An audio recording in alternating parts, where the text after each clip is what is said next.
Pernahkah kamu dengar kisah lucu tapi penuh hikmah dari Temanggung? Bayangkan seorang gadis bernama Tini menanam terong Belanda, tapi tiba-tiba datang siluman tikus yang iseng menggigit batang mudanya. Nah, kisah ini nggak cuma seru, tapi juga penuh pesan kebaikan, loh. Herba kilauan. Assalamualaikum warahmatullahi wabarakatuh, teman-teman semuanya. Semoga hari ini kita semua diberi kesehatan dan kebahagiaan oleh Allah Subhanahu wa Ta'ala. Bunga Sakura. Sebelum lanjut ceritanya, yuk tekan tombol like, komen, dan subscribe biar kamu nggak ketinggalan kisah penuh makna lainnya tentang ondel-ondel dan legenda Nusantara. Hati berkilau. Bismillahirrohmanirrohim tulis. Dengan menyebut nama Allah yang Maha Pengasih lagi Maha Penyayang, mari kita mulai kisah ini bersama. Segala puji hanya milik Allah, Tuhan semesta alam, yang telah memberikan bumi subur seperti di Temanggung, tempat tumbuhnya buah-buahan yang penuh berkah. Terong batang tadi. Jangan lupa tulis, Allahumma sholli ala Sayyidina Muhammad wa ala ali Sayyidina Muhammad di kolom komentar ya, teman-teman. Semoga kita semua mendapat syafaat dari Nabi kita tercinta. Bunga mawar.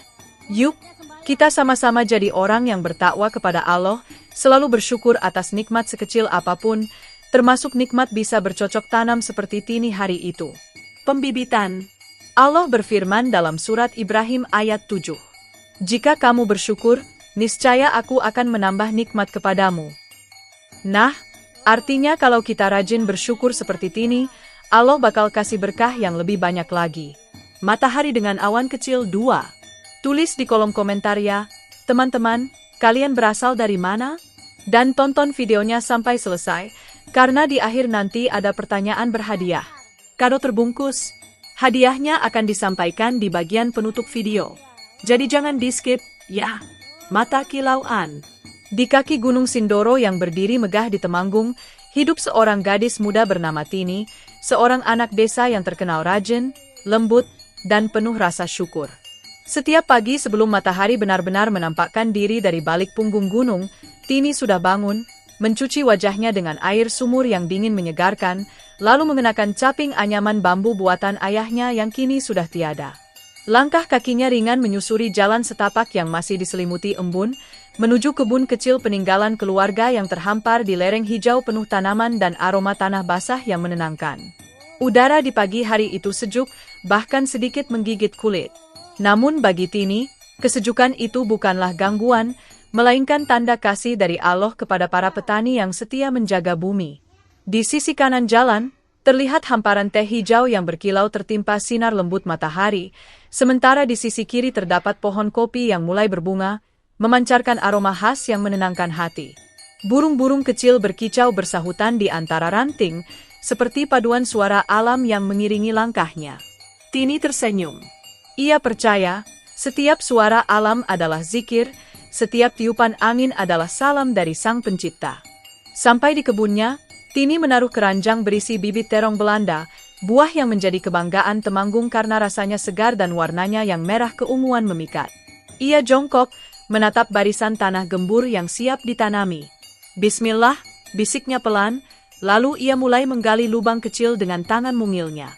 Setiap biji yang ia tanam disertai doa agar tumbuh dengan baik, agar memberi manfaat, dan agar menjadi ladang keberkahan bagi dirinya, keluarganya, dan orang-orang di sekitarnya. Tini bukan sekadar petani muda biasa. Ia memiliki kebiasaan yang unik, setiap kali menanam, ia membaca sholawat dalam hati. Katanya, itu kebiasaan yang diajarkan ibunya dulu. Kalau kamu tanam sambil bersholawat, insya Allah tumbuhannya tumbuh penuh cinta, begitu pesan sang ibu sebelum berpulang. Maka sejak itu, setiap benih yang masuk ke tanah, selalu disertai alunan lembut sholawat yang mengalun di hatinya. Pagi itu, langit Temanggung tampak luar biasa indah. Awan putih berarak lembut, sinar matahari keemasan memancar dari celah pepohonan, dan di kejauhan Gunung Sindoro berdiri tegap, seolah menjadi penjaga abadi desa. Tini sempat berhenti sejenak, memandang puncak gunung itu dengan kagum. Ia teringat kisah dari kakeknya, bahwa Sindoro dan Sumbing adalah dua gunung bersaudara yang menjaga tanah Jawa dari bencana. Di sela-sela napasnya yang mulai teratur, ia berbisik pelan, betapa indah ciptaan MU, ya Allah. Aku bersyukur lahir di tempat seindah ini. Setelah menanam baris pertama bibit terong Belanda, Tini beristirahat di bawah pohon randu yang besar di tepi kebun. Dari sana, ia bisa melihat pemandangan desa, rumah-rumah beratap genting, asap dapur yang menari dari cerobong bambu, dan suara ayam berkokok bersahutan dari kejauhan. Di sebelahnya, aliran sungai kecil mengalir jernih, gemericiknya berpadu dengan desau angin, menciptakan harmoni alam yang menenangkan hati. Ia meneguk air dari kendi tanah liat yang selalu ia bawa, sambil memandang ke arah kebun dengan perasaan bangga dan haru. Kalau ayah masih hidup, gumamnya lirih, pasti beliau senang lihat kebun ini mulai tumbuh lagi. Ayah Tini dulu dikenal sebagai petani teladan di desanya. Ia mengajarkan banyak hal tentang ketekunan dan kejujuran. Kalau kamu ingin tanahmu subur, jangan pernah serakah pada hasilnya, begitu pesan ayahnya. Tanah itu seperti hati manusia. Kalau dijaga dengan ikhlas, dia akan membalas dengan kebaikan. Kata-kata itu selalu terngiang di benak Tini setiap kali ia memegang cangkul atau menyentuh tanah. Hari mulai terang. Kabut pagi perlahan terangkat, memperlihatkan hamparan kebun yang luas dan subur. Tini melihat deretan tanaman cabai, tomat, dan jagung milik tetangga yang tumbuh di sisi kebunnya. Semuanya tampak segar. Namun baginya, terong Belanda memiliki makna tersendiri. Buah ini bukan hanya hasil tani, melainkan simbol ketekunan dan harapan. Warna merah keunguan pada buahnya bagai semangat yang tak padam meski diterpa panas dan hujan. Sambil terus menanam, Tini berbicara pada dirinya sendiri. Ia sering melakukan itu, seperti berbicara pada tanaman. Kalian harus tumbuh, ya? Jangan takut pada angin, jangan menyerah kalau hujan deras datang. Aku akan merawat kalian, katanya pelan. Entah mengapa, setiap kali berbicara seperti itu, Tini merasa tenang.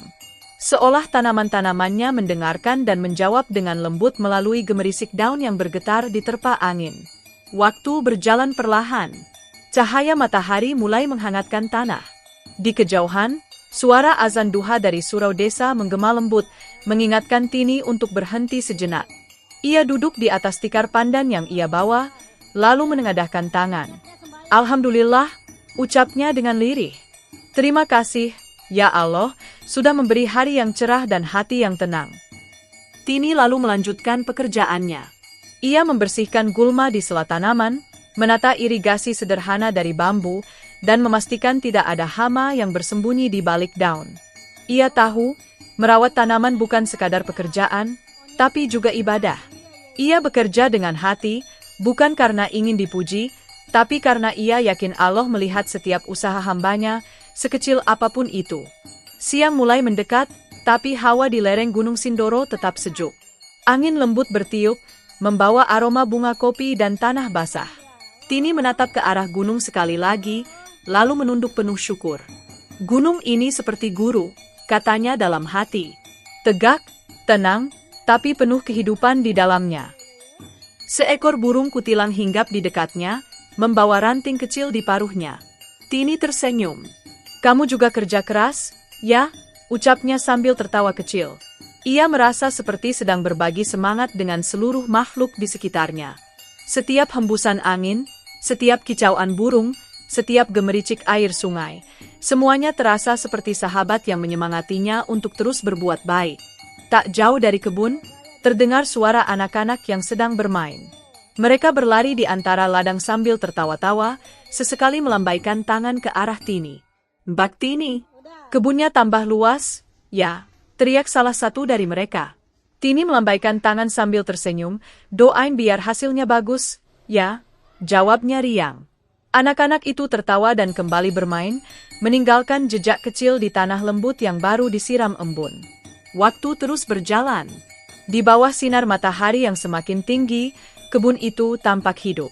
Warna hijau daun berpadu dengan warna coklat tanah, menciptakan pemandangan yang menyejukkan mata. Tini duduk di antara barisan tanaman, mengelap keringat di dahinya, dan merasa puas melihat hasil kerjanya pagi itu. Ia tahu, jalan menuju panen masih panjang, tapi ia tak pernah terburu-buru. Baginya, setiap proses menanam adalah bentuk ibadah, dan setiap tetes keringat adalah sedekah kecil untuk bumi. Sore nanti, Tini berencana menyiram kembali kebun dan memberi pupuk alami yang ia buat dari daun-daunan kering. Namun untuk saat ini, ia ingin menikmati sejenak kedamaian. Ia bersandar di pohon randu tua, menatap langit yang semakin biru, lalu memejamkan mata sambil berzikir pelan. Dalam keheningan itu, ia merasa hatinya terhubung dengan alam. Ia sadar bahwa manusia, tumbuhan, dan seluruh ciptaan Allah hidup berdampingan dalam harmoni yang indah. Hari itu mungkin terlihat biasa bagi orang lain, tapi bagi Tini, itu adalah hari penuh makna. Hari di mana ia menanam bukan hanya benih terong Belanda, tapi juga menanam harapan, doa, dan cinta kepada Sang Pencipta. Setiap genggam tanah yang ia sentuh adalah pengingat bahwa kehidupan ini berasal dari bumi dan akan kembali ke bumi. Dan selama di antara keduanya ada kesempatan untuk berbuat baik, ia tak ingin menyia-nyiakannya. Pagi itu, matahari baru saja naik setinggi daun pisang. Udara di Temanggung masih sejuk dan harum. Kabut tipis menari di antara dedaunan teh yang hijau, dan sinar keemasan menyelinap di sela pepohonan, seperti benang cahaya yang menjahit keindahan alam. Tini sedang memeriksa satu persatu tanaman terong Belanda yang baru ia tanam seminggu sebelumnya. Daun-daunnya mulai tumbuh, hijau muda, segar, dan berkilau tertimpa embun pagi. Setiap kali ia melihat satu tunas baru, hatinya bergetar bahagia. Ia tahu, itu tanda doa dan kerja kerasnya tidak sia-sia. Namun di balik kesejukan pagi itu, ada sesuatu yang berbeda. Seekor burung jalak yang biasa bernyanyi di ranting randu tiba-tiba terbang terburu-buru, suaranya melengking keras seolah memberi tanda bahaya. Angin pun berhembus pelan namun dingin, membawa aroma lembab dari arah semak-semak di pinggir kebun. Tini menoleh perlahan, tapi tidak melihat apapun selain semak yang bergoyang lembut. Ia mengira mungkin hanya tupai kecil atau ayam tetangga yang berkeliaran. Ia tersenyum lagi dan melanjutkan pekerjaannya. Namun tak lama kemudian, terdengar bunyi krek-krek yang pelan tapi jelas dari arah belakang. Seolah ada sesuatu yang mengunyah atau merobek batang tanaman. Tini menghentikan gerak tangannya. Ia memandang lurus ke arah suara itu, matanya tajam, tapi penuh rasa ingin tahu. Suara itu berhenti sesaat, lalu terdengar lagi, kali ini lebih cepat, seperti seseorang sedang mencabik-cabik daun dengan gigi kecil yang rakus.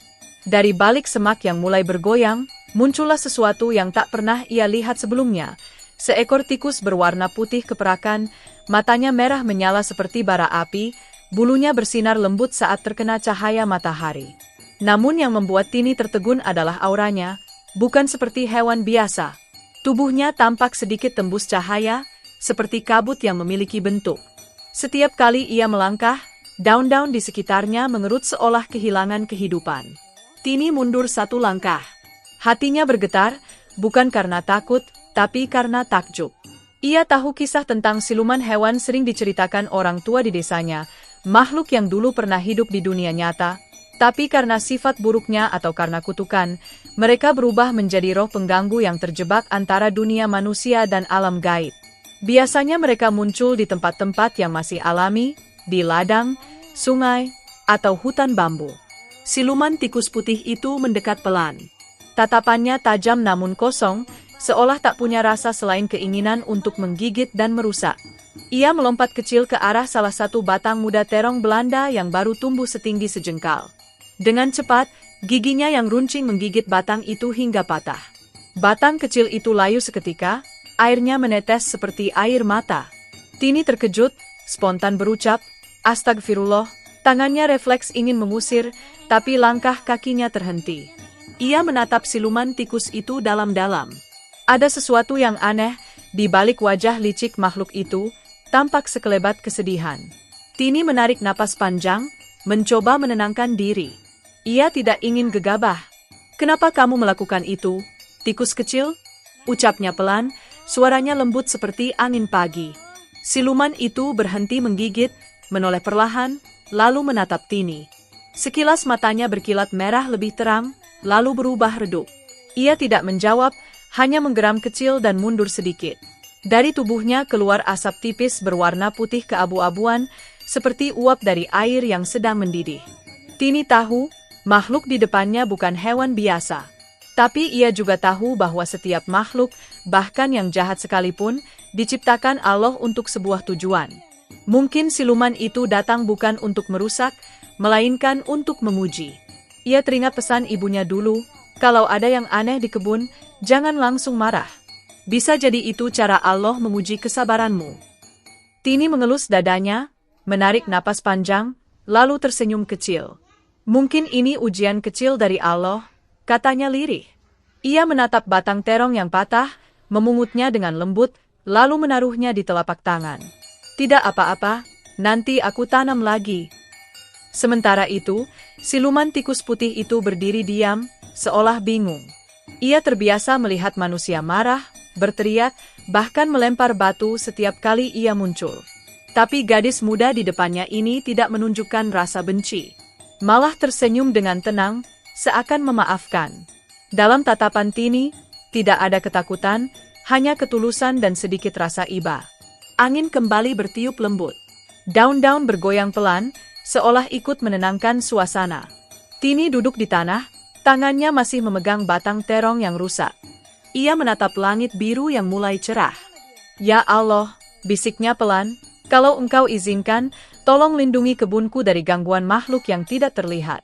Aku hanya ingin menanam untuk mencari ridho Mu. Mendengar doa itu, siluman tikus putih menunduk. Di dalam dadanya yang tak lagi berdaging, entah mengapa muncul perasaan asing, rasa bersalah. Ia bukan makhluk yang mengenal penyesalan, tapi entah kenapa, kali ini dadanya terasa berat. Ia ingin lari, tapi seolah ada sesuatu yang menahannya. Tini kemudian berdiri, menatap tikus itu sambil tersenyum lagi. Pergilah, tikus kecil. Aku tidak akan menyakitimu. Tapi tolong jangan ganggu tanaman ini lagi, ya? Kalau kamu lapar, ada banyak biji dan buah liar di hutan sana. Suara Tini lembut, tapi penuh keyakinan. Kata-katanya seperti doa yang menenangkan. Siluman tikus itu menatapnya lama, lalu mundur perlahan. Ia melangkah masuk ke balik kabut dan menghilang, meninggalkan hawa dingin yang cepat lenyap begitu Tini kembali mengucap, Bismillah. Setelah makhluk itu pergi, suasana kebun kembali tenang. Burung-burung yang tadi terbang kini kembali berkicau. Udara yang sempat terasa berat kini menjadi ringan. Seolah alam ikut bersyukur karena tidak ada pertumpahan emosi. Tini berjalan perlahan ke barisan tanaman lain, memeriksa apakah ada batang yang rusak lagi. Beberapa terlihat miring, tapi masih bisa diselamatkan. Ia memperbaiki posisi batang dengan kayu penopang kecil, lalu menimbunnya dengan tanah lembut. Setiap kali ia menegakkan batang yang layu, hatinya terasa hangat, seperti menegakkan harapannya sendiri. Ia kemudian mengambil kendi berisi air yang disiapkannya sejak pagi, lalu menyiram perlahan batang-batang yang baru diperbaiki. Suara air menetes ke tanah terdengar lembut, menimbulkan aroma tanah basah yang harum. Bismillah, tumbuhlah dengan baik, katanya lirih sambil mengusap sisa embun di daunnya. Tini tidak tahu bahwa dari balik pepohonan, siluman tikus putih itu masih mengintip. Ia memperhatikan gadis itu bekerja tanpa lelah, memperbaiki tanaman yang ia rusak. Ia menatap tangannya yang tembus cahaya, kemudian menatap tanah. Dalam hati yang sudah lama beku, muncul rasa kagum yang asing. Mengapa manusia ini tidak marah? Bisiknya dalam hati. Kenapa dia tersenyum pada makhluk seperti aku? Malam harinya, Tini merenung di beranda rumahnya. Langit penuh bintang, dan angin malam berhembus lembut membawa aroma bunga kopi dari lereng gunung. Ia menatap arah kebun yang samar-samar terlihat di kejauhan. Apakah siluman itu akan kembali, pikirnya. Tapi kemudian ia tersenyum. Kalaupun kembali, aku tidak takut. Karena aku yakin, Allah selalu menjaga. Keesokan paginya, Tini membawa seikat bunga kamboja putih yang biasa digunakan ibunya untuk mengharumkan kebun. Ia menaruh bunga itu di pinggir ladang sambil berdoa, Ya Allah, jadikan tempat ini penuh berkah. Semoga makhluk Mu yang tampak maupun tak tampak ikut merasakan kedamaian di sini. Saat ia berjalan kembali ke tengah kebun, seekor kupu-kupu putih melintas di depannya, hinggap di batang terong yang kemarin patah. Anehnya, batang itu tampak mulai hidup kembali, ujungnya mengeluarkan tunas kecil hijau. Tini menatapnya dengan mata berbinar. Masya Allah, engkau maha menghidupkan apa yang tampak mati. Di kejauhan, kabut di kaki Gunung Sindoro berputar pelan seperti tirai yang menari. Dan jika seseorang memperhatikan dengan cermat, di balik kabut itu ada bayangan kecil, siluman tikus putih, kini duduk diam di atas batu, memandangi gadis itu dari jauh. Ia tidak lagi terlihat marah atau licik, melainkan penasaran, bahkan sedikit tenang. Hari-hari berikutnya, Tini tetap bekerja seperti biasa. Ia menyanyi pelan sambil menanam, kadang bersolawat dengan suara lembut yang terbawa angin. Setiap kali ia berucap nama Allah, burung-burung berkicau lebih ramai, dan daun-daun di kebunnya bergoyang seolah ikut berzikir. Siluman tikus yang dulu datang dengan niat jahat kini hanya menatap dari kejauhan, tak lagi berani mengganggu. Ia mulai merasakan bahwa cahaya keikhlasan dan kesabaran gadis itu terlalu kuat untuk dilawan. Dan tanpa Tini sadari, sejak hari itu, setiap malam kebunnya dijaga oleh cahaya samar putih. Cahaya dari siluman tikus yang perlahan kehilangan sifat jahatnya, berubah menjadi penjaga diam yang menebus dosa masa lalu. Tini tidak pernah tahu perubahan itu. Ia hanya tahu bahwa setiap kali ia datang ke kebun, suasananya terasa damai, daun-daunnya hijau lebih segar, dan tanahnya lebih gembur. Ia yakin semua itu karena rahmat Allah, tapi di sisi lain, mungkin karena ada makhluk yang kini ikut berdoa dalam diam di balik kabut Sindoro. Dan begitulah, dari satu ujian kecil berupa batang yang digigit, Tini belajar bahwa kesabaran adalah kunci untuk menundukkan keburukan. Bahwa kelembutan mampu menenangkan makhluk paling liar sekalipun. Karena ketika hati manusia dipenuhi cahaya zikir, bahkan siluman pun akan tunduk pada kedamaian yang terpancar darinya. Bulan sabit. Pagi di kaki Gunung Sindoro selalu memikat siapapun yang bangun lebih awal. Kabut tipis seperti selendang putih masih menyelimuti pucuk daun kopi, sementara suara gemericik air kecil dari parit kebun terdengar menenangkan. Tini, dengan caping pandan di kepalanya, tengah menyiangi rumput di antara barisan terong Belanda yang mulai tumbuh subur kembali. Setelah kejadian kemarin dengan siluman tikus putih, hatinya jauh lebih tenang. Ia merasa kebunnya kini dijaga oleh sesuatu yang tidak terlihat, tapi penuh ketenangan. Namun, seperti yang sering terjadi dalam kisah kehidupan, ujian tidak berhenti hanya sekali. Dari kejauhan, terdengar suara dedaunan bergesekan, tanda ada sesuatu yang bergerak cepat di bawah semak. Seekor tikus putih yang sama muncul lagi, kali ini dengan langkah yang lebih berani. Matanya menyala, ekornya bergoyang pelan, seolah sedang menantang. Ia tampak lebih besar sedikit, mungkin karena hawa kebencian yang tumbuh dalam dirinya. Siluman itu belum benar-benar berubah, masih ada sisa-sisa sifat tamak yang menguasai. Tini melihatnya dari jauh, tapi kali ini ia tidak panik. Ia tahu, marah tidak akan menyelesaikan masalah. Ia justru berbisik pelan, "Ya Allah, berikan aku petunjuk." Dan seakan jawaban datang secepat doa itu terucap, terdengar suara ceria dari belakang, "Hai Tini, aku datang bawa alat baru." Tini menoleh. Dari arah jalan setapak yang dipenuhi bunga liar, muncullah sosok Tom si kucing abu-abu, ya, kucing lucu yang terkenal cerdik dan usil itu. Dengan langkah percaya diri, Tom datang sambil membawa sebuah benda aneh di punggungnya, sebuah perangkap berbentuk buah salak. Warnanya coklat keemasan, kulitnya tampak berduri halus seperti salak sungguhan, tapi ada sesuatu yang berkilau di bagian bawahnya. Tini terkekeh kecil melihat penampilan Tom yang selalu ceria. "Tom, dari mana kamu dapat ide perangkap seperti itu?" tanyanya. Tom menyeringai, memperlihatkan giginya yang putih kecil. "Hehe, ini hasil eksperimenku semalam. Aku dengar dari burung jalak kalau di kebunmu ada tikus licik yang doyan menggigit batang muda. Jadi aku pikir, kenapa nggak buat perangkap yang menggoda mereka?" Tini tertawa kecil, menutupi mulutnya dengan ujung selendang. "Kamu ini selalu saja punya ide lucu." Tom meletakkan perangkap itu di tanah, lalu menjelaskan dengan gaya seperti ilmuwan yang sedang mempresentasikan temuannya. "Lihat, bagian luar ini seperti buah salak yang biasa tumbuh di lereng gunung sini. Tapi di dalamnya aku isi umpan biji jagung dan potongan terong kecil, makanan favorit tikus." Begitu dia mencoba menggigit kulitnya, jebakan otomatis menutup, dan plop. Dia bakal jatuh ke kolam lumpur yang udah aku siapin. Tini memandangi perangkap itu dengan kagum. "Kamu pintar sekali, Tom. Tapi, kamu yakin ini aman?" Tom mengangguk mantap. "Tentu saja. Aku nggak mau menyakiti siapapun. Aku cuma mau ngajarin tikus itu pelajaran kecil supaya tahu kalau tamak dan serakah itu akhirnya bikin celaka." Mereka berdua pun mulai menyiapkan lokasi jebakan. Tom menggali sedikit tanah di dekat rumpun terong yang paling sering digigit. Ia menaruh perangkap salak di sana, menutupinya dengan dedaunan kering agar tampak alami. Tak jauh dari situ, terdapat kolam lumpur kecil bekas hujan semalam, tempat yang sempurna untuk rencana Tom. Setelah semuanya siap, mereka berdua bersembunyi di balik semak, menunggu dengan sabar. Angin berhembus lembut, menggoyangkan daun-daun salak yang rimbun di pinggir kebun.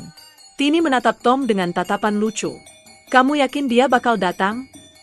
Tom menjawab sambil mengedip, "Percaya sama insting kucing, Tini. Kalau soal tikus, aku ahlinya." Beberapa menit berlalu. Suasana hening. Hanya suara jangkrik dan desir angin yang menemani. Tini mulai berpikir mungkin siluman itu tak akan datang. Tapi tiba-tiba, krek, krek, krek. Suara itu muncul lagi dari arah rumpun terong yang paling ujung. Siluman tikus putih keluar dari balik bayangan, tubuhnya berkilau samar. Ia mencium udara, lalu mendekat perlahan. Hidungnya bergerak cepat, mencium aroma biji jagung dan potongan terong yang keluar dari dalam buah salak jebakan. Matanya langsung berbinar. Makanan segar, gumamnya, suara seraknya menggema pelan. Tini menahan napas, sementara Tom menatap penuh semangat, ekornya bergoyang seperti pegas. Siluman itu semakin dekat, dan dengan sombongnya mulai mencakar kulit buah salak itu. "Sedikit lagi," bisik Tom. Klik!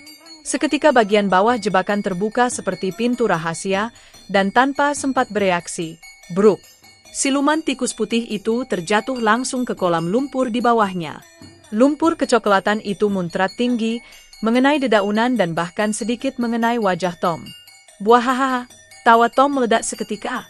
Ia melompat kegirangan sambil menunjuk ke arah kolam. Kena juga akhirnya.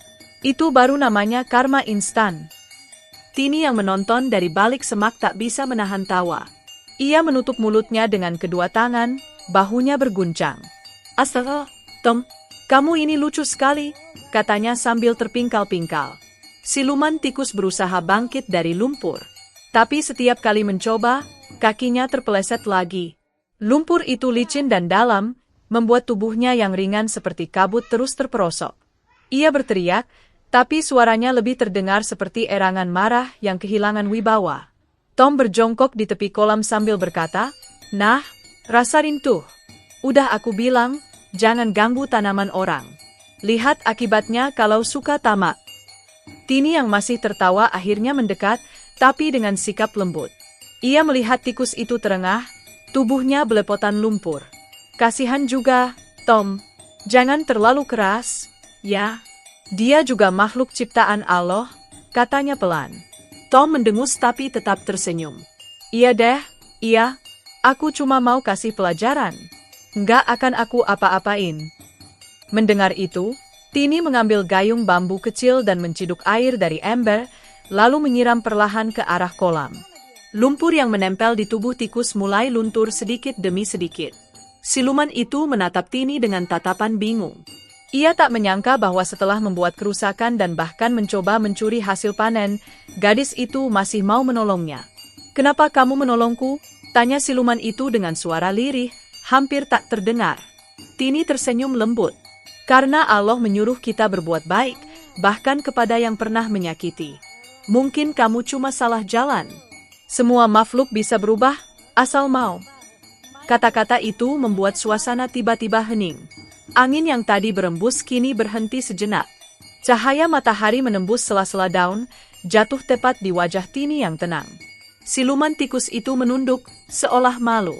Tom yang melihat adegan itu ikut terdiam sejenak, lalu berbisik pelan, "Wah, kamu memang luar biasa, Tini. Kalau aku sih udah dari tadi lempar dia pakai sabuk kelapa." Tini terkekeh kecil. "Tom, kebaikan bukan soal menang atau kalah. Kadang musuh bisa berubah jadi teman, asal kita sabar." Tom menggaruk kepalanya yang tak gatal. "Iya juga, sih. Tapi sumpah, lihat mukanya sekarang lucu banget. Mirip tikus coklat goreng." Tini tertawa lagi, kali ini lebih keras. Suaranya menggema di antara pohon kopi dan bunga salak yang tumbuh liar. Suasana yang tadinya tegang kini berubah jadi hangat. Bahkan burung-burung yang tadi diam kini kembali berkicau, seolah ikut tertawa. Siluman tikus itu akhirnya berhasil keluar dari kolam dengan susah payah. Tubuhnya kini penuh lumpur, bulu putihnya berubah jadi abu-abu kecoklatan. Tapi anehnya, matanya yang tadinya merah menyala kini tampak lebih lembut. Ia menatap Tom dan Tini bergantian, lalu berkata dengan nada lirih, "Mungkin, aku memang harus belajar seperti kalian. Aku malu." Tom memutar bola matanya, tapi Tini menepuk pundaknya pelan. "Tidak apa-apa. Yang penting kamu mau berubah. Besok bantu aku menjaga kebun ini, ya. Aku yakin kamu bisa jadi teman baik." Siluman tikus terdiam lama, lalu mengangguk perlahan. "Aku akan coba." Setelah itu, tubuhnya berubah menjadi kabut tipis dan menghilang di udara. Tapi anehnya, di tempat ia berdiri, tumbuh satu tunas kecil berdaun 3 yang tampak segar, seperti simbol dari niat baik yang baru tumbuh di hatinya. Tom menatap tunas itu dan berkata, "Wah, kalau dia beneran jadi baik, kebunmu bakal tambah aman, Tini." Tini mengangguk sambil tersenyum. "Insya Allah. Kadang, pelajaran terbaik datang dari hal yang paling lucu." Tom menguap panjang, lalu duduk bersila di tanah. "Lucu sih, tapi capek juga nungguin tikus jatuh. Aku butuh susu dingin." Mereka berdua pun tertawa bersama. Di atas sana, awan mulai menyingkir, memperlihatkan puncak Gunung Sindoro yang megah, berdiri seperti penjaga alam. Sinar matahari menyorot kebun terong yang berkilau, seolah Allah tersenyum melihat dua makhluk berbeda, manusia dan kucing, bekerja sama bukan dengan kekerasan, tapi dengan kecerdikan dan kasih sayang. Sejak hari itu, perangkap buah salak buatan Tom menjadi legenda kecil di kampung itu. Anak-anak sering datang ke kebun Tini, minta diceritakan ulang bagaimana siluman tikus terpeleset ke kolam lumpur. Setiap kali cerita itu disampaikan, tawa pun pecah, tapi selalu diakhiri dengan pesan, "Jangan serakah, ya. Kalau tamak, bisa-bisa kamu jatuh sendiri seperti tikus putih itu." Tini pun sering menutup ceritanya dengan kalimat lembut, "Kita boleh cerdik seperti Tom, tapi harus tetap sabar seperti tanah yang menumbuhkan. Karena semua yang ditanam dengan niat baik, pasti tumbuh dengan berkah."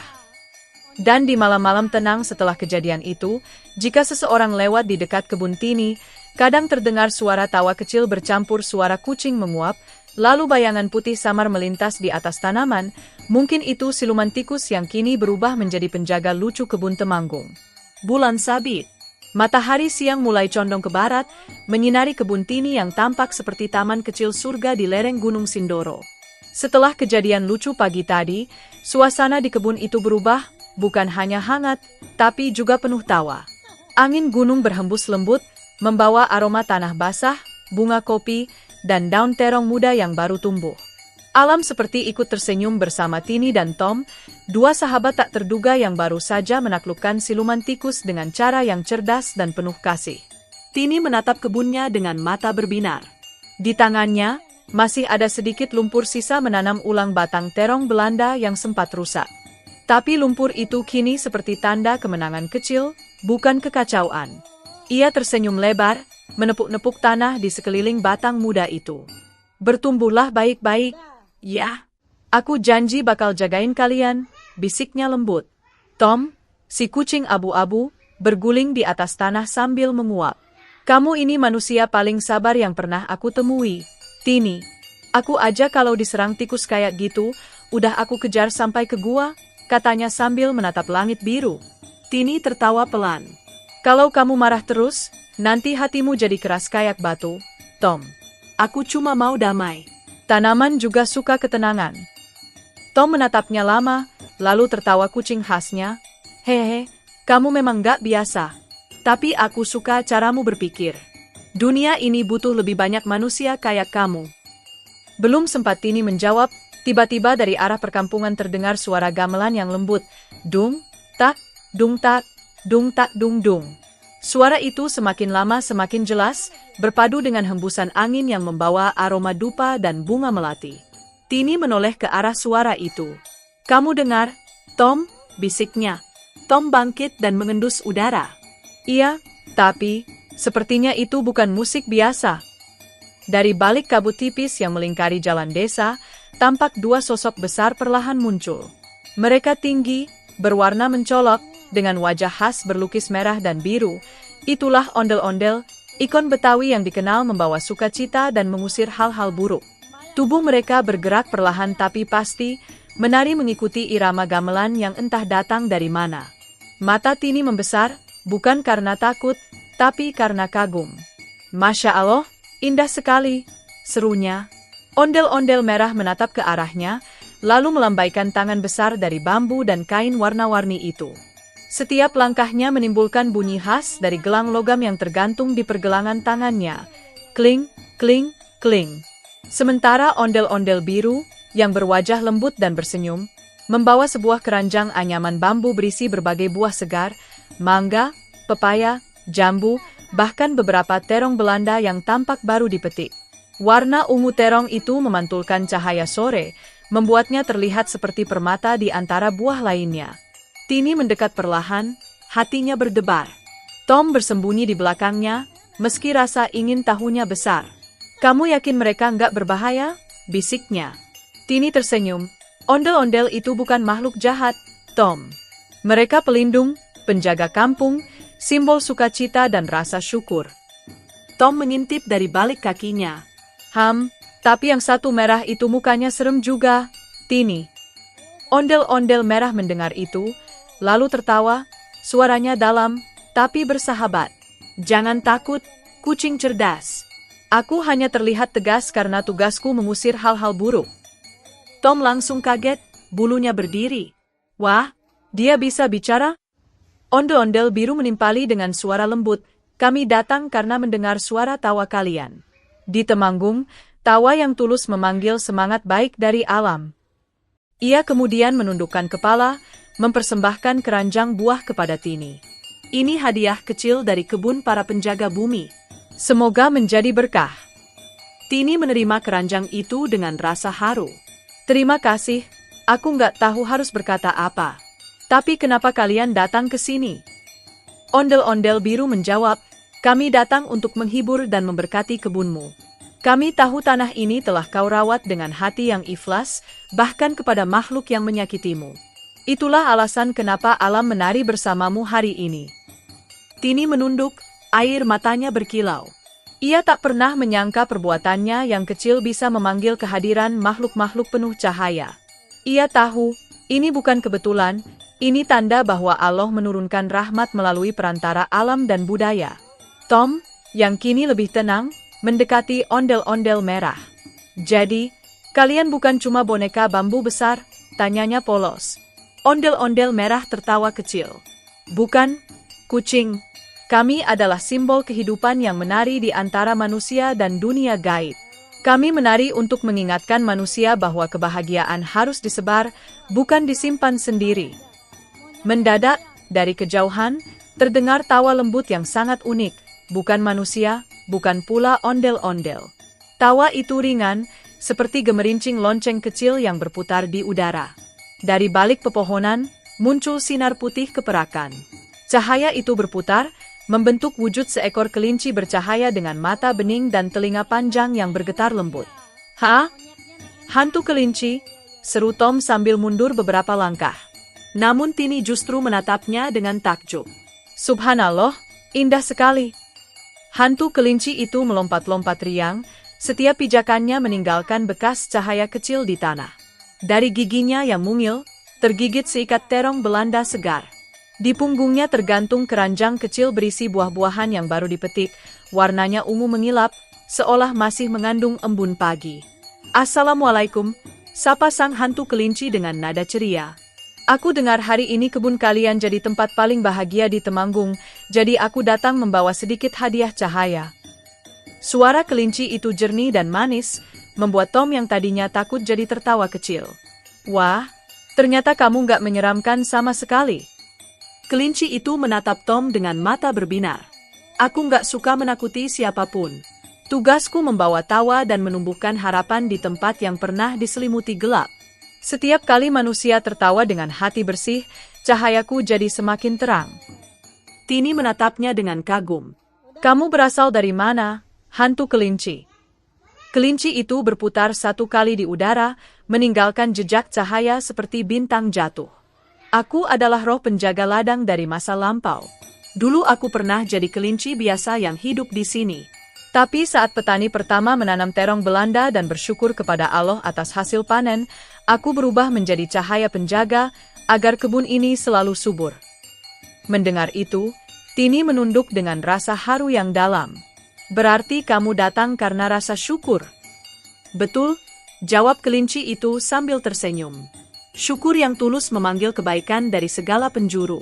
Kamu telah menanam bukan hanya terong, tapi juga kebaikan. Dan kebaikan, sekecil apapun, tidak pernah hilang. Ondel-ondel merah dan biru kemudian menari pelan di sekitar Tini, diiringi bunyi gamelan lembut yang entah datang dari mana. Kelinci bersinar ikut berputar di antara mereka, meninggalkan jejak cahaya seperti kelopak bunga yang berterbangan. Tom, tanpa disadari, ikut menari kecil sambil tertawa. Wah, ini pertama kalinya aku nari sama makhluk dunia lain. Tini tersenyum bahagia. Ia merasa seperti berada di tengah perayaan alam, perpaduan antara budaya, keajaiban, dan rasa syukur. Dalam tarian itu, ia melihat bagaimana setiap makhluk punya caranya sendiri memuji kebesaran Allah. Ondel-ondel dengan gerakannya, kelinci dengan cahayanya, dan dirinya dengan kerja keras dan doa. Tak lama kemudian, kelinci itu berhenti menari dan mendekat ke Tini.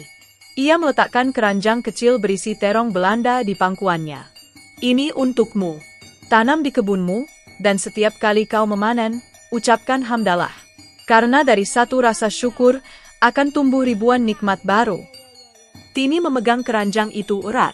Insya Allah, aku akan selalu bersyukur.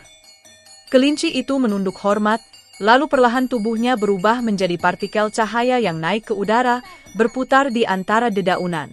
Ondel-ondel merah mengangkat tangannya tinggi-tinggi dan berseru, "Wahai penjaga cahaya, terima kasih atas berkat-Mu. Kini kebun ini sudah menjadi taman kebaikan."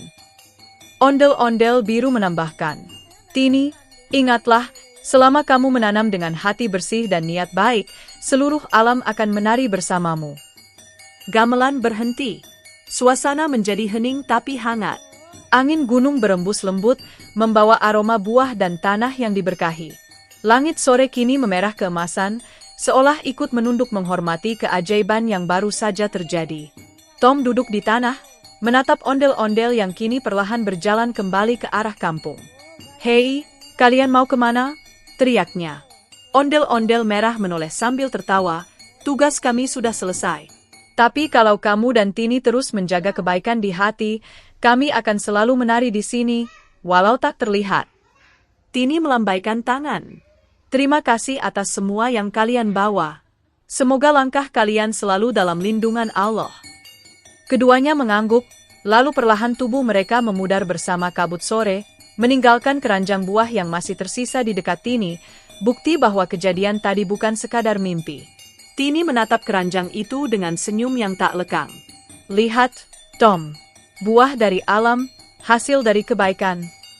Tom menggeliat dan menjawab, "Dan bonusnya, aku jadi tahu cara nari ondel-ondel," katanya sambil menirukan gerakan tangan besar dan langkah kaku khas ondel-ondel. Tini tertawa sampai air matanya keluar. "Kamu ini kucing paling lucu yang pernah aku kenal."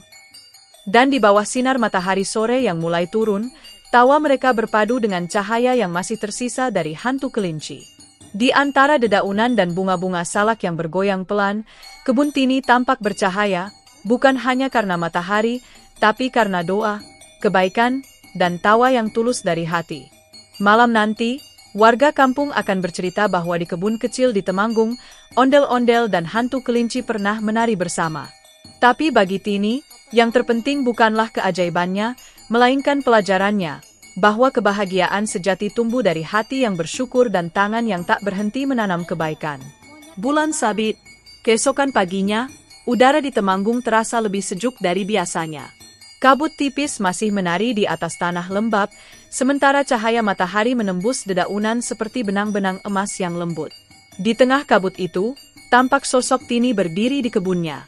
Ia membawa cangkul kecil, beberapa bibit terong Belanda, dan senyum yang tidak pernah pudar sejak peristiwa ajaib sore kemarin. Ia menatap hamparan tanah yang sempat rusak karena gigitan siluman tikus, lalu menunduk pelan sambil berbisik. Bismillahirrohmanirrohim, hari baru, niat baru. Aku akan menanam dengan hati yang lebih tulus. Tini mulai bekerja dengan penuh semangat. Setiap ayunan cangkulnya disertai zikir kecil yang keluar dari bibirnya, Subhanallah, walhamdulillah, wala ilaha illallah, wallahu akbar. Ritme itu seolah menjadi musik kebun yang berpadu dengan kicauan burung dan gemericik air irigasi. Tanah seakan mengenali tangan yang menyentuhnya, lembut, sabar, dan penuh kasih. Tom, si kucing cerdik, duduk di sampingnya sambil mengawasi. Sesekali ia menggaruk tanah dengan cakarnya, seolah ingin membantu. Tini, kamu nggak capek? Sejak pagi kerja terus, katanya sambil menguap. Tini menatapnya dan tertawa kecil. Capek sih, tapi bahagia. Aku merasa seperti sedang berbicara langsung dengan bumi. Setiap aku tanam satu bibit, rasanya seperti aku menanam doa. Tom memiringkan kepala, tampak heran. Menanam doa? Ya, jawab Tini lembut. Setiap benih yang kita tanam dengan niat baik, akan tumbuh bukan hanya jadi tanaman, tapi juga jadi kebaikan. Allah Maha melihat sekecil apapun niat manusia. Kata-kata itu mengalir begitu tulus, hingga angin pun seperti berhenti sejenak untuk mendengarkannya. Suasana kebun menjadi tenang dan damai. Tak lama, dari kejauhan terdengar suara gamelan samar, mungkin hanya gema dari sore kemarin, atau mungkin tanda bahwa ondel-ondel merah dan biru masih menari di alam lain, menjaga semangat Tini dari kejauhan. Hari demi hari berlalu. Terong Belanda yang Tini tanam mulai tumbuh dengan cepat dan sehat. Batangnya kokoh, daunnya lebar, dan buahnya mulai muncul dengan warna ungu keperakan yang mengilap. Setiap kali matahari pagi menyentuhnya, buah-buah itu berkilau seperti batu ametis yang diciptakan langsung dari langit. Warga sekitar yang lewat pun mulai memperhatikan kebun Tini. Mereka heran, karena sebelumnya kebun itu biasa saja. Namun kini, tanaman-tanamannya tumbuh 2 kali lebih cepat dari kebun lainnya. Daunnya tidak mudah layu, dan buahnya memiliki rasa manis asam yang pas, khas terong Belanda terbaik. Subhanallah, kok bisa kebunnya Tini jadi subur begini? Ya, tanya Pak Slamet, tetangga yang rumahnya tidak jauh dari sana. Kayaknya dia punya rahasia, deh. Mungkin pupuknya beda, sahut Burini sambil mengintip dari pagar bambu. Tini hanya tersenyum mendengar bisikan-bisikan itu. Ia tidak menyombongkan diri, tidak juga menutupi rahasianya. Ketika warga datang menanyakan resep kesuburan kebunnya, ia hanya menjawab sederhana. Rahasia kebun subur bukan di pupuknya, tapi di hatinya. Kalau menanam dengan niat baik dan sabar, Allah sendiri yang akan menumbuhkannya. Jawaban itu membuat warga terdiam. Kata-kata Tini sederhana, tapi menyentuh hati. Sejak saat itu, banyak warga mulai ikut menanam di tanah mereka masing-masing, bukan sekadar untuk hasil panen, tapi untuk belajar bersyukur dan bekerja dengan ikhlas seperti Tini. Suatu hari, anak-anak kampung datang ke kebun Tini setelah pulang sekolah. Mereka membawa ember kecil dan semangat besar. Tini, kami mau bantu nyiram kebun, teriak mereka. Tini tertawa senang. Boleh, tapi sebelum nyiram, ayo baca bismillah dulu, biar airnya jadi berkah. Anak-anak pun serempak mengucapkan, Bismillahirrohmanirrohim. Lalu mereka menumpahkan air dari ember-ember kecil mereka dengan tawa riang. Tini tersenyum melihatnya.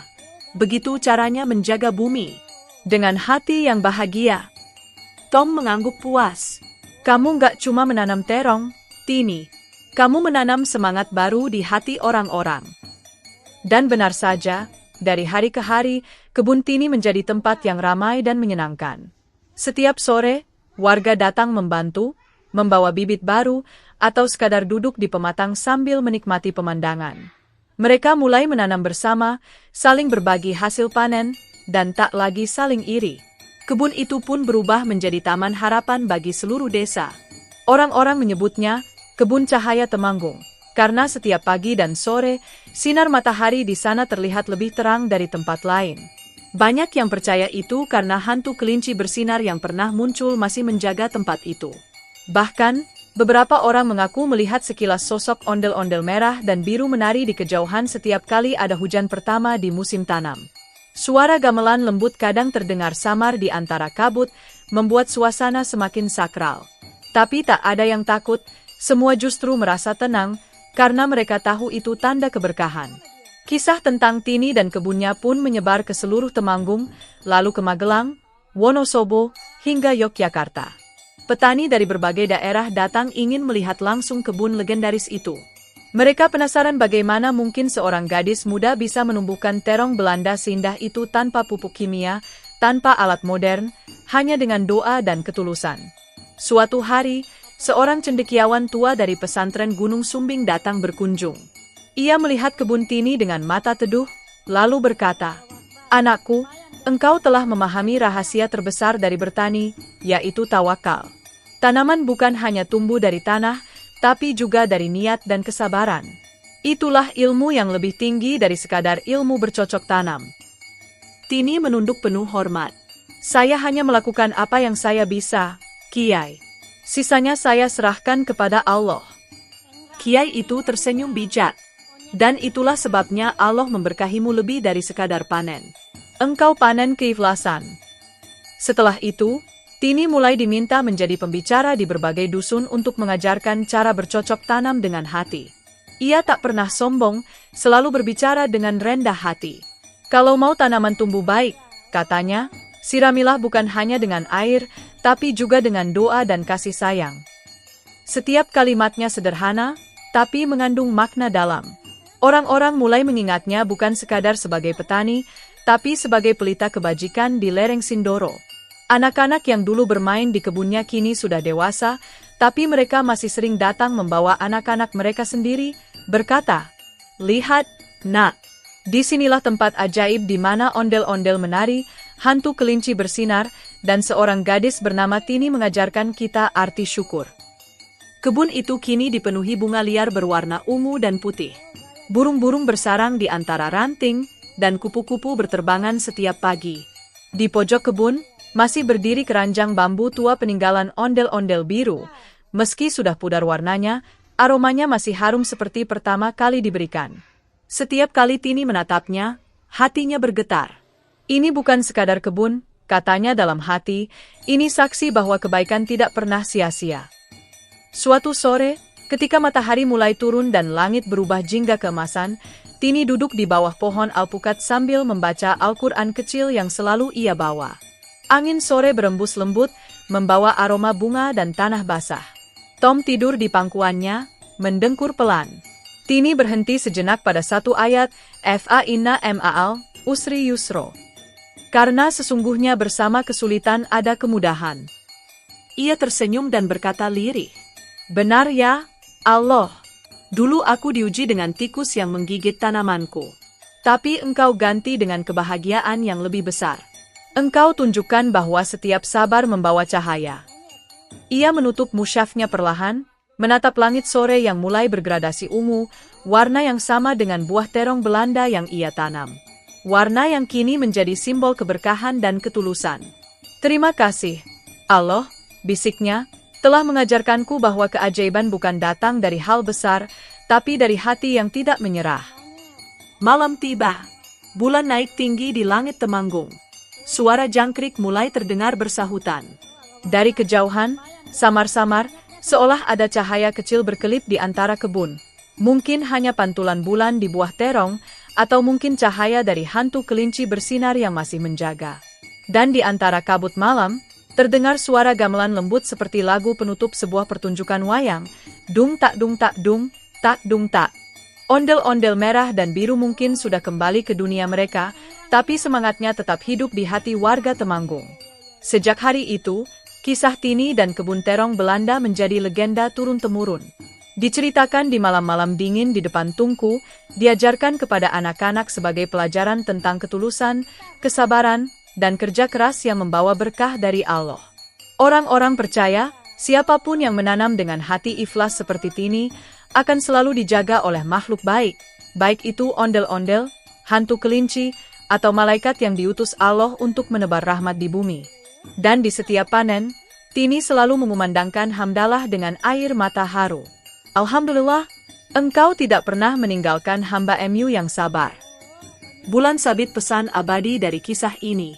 bahwa setiap ujian membawa hikmah tersembunyi, bahwa tangan yang menanam dengan niat suci akan menuai bukan hanya hasil bumi, tapi juga cinta dari seluruh makhluk. Dan bahwa keikhlasan seorang gadis di kaki Gunung Sindoro telah menumbuhkan legenda yang akan hidup selamanya di hati orang-orang Temanggung. Alhamdulillah, teman-teman, sudah selesai menonton kisah kali ini. Jangan lupa bersholawat kepada Nabi Muhammad dan keluarganya, karena dari merekalah datang cahaya kebaikan. Bunga sepatu, tetaplah bertakwa kepada Allah, karena takwa adalah kunci keberkahan hidup. Semoga bagi yang menjawab pertanyaan di deskripsi dengan benar, didoakan mati husnul khotimah dan masuk surga tanpa hisab. Dan bagi yang salah, semoga selalu sehat, bahagia, dan penuh rezeki halal barokah. Tulis di kolom komentar, kamu ingin saya buatkan judul cerita ondel-ondel apa lagi? Sampai jumpa di kisah berikutnya. Wassalamualaikum warahmatullahi wabarakatuh. Bulan Sabit Kilauan.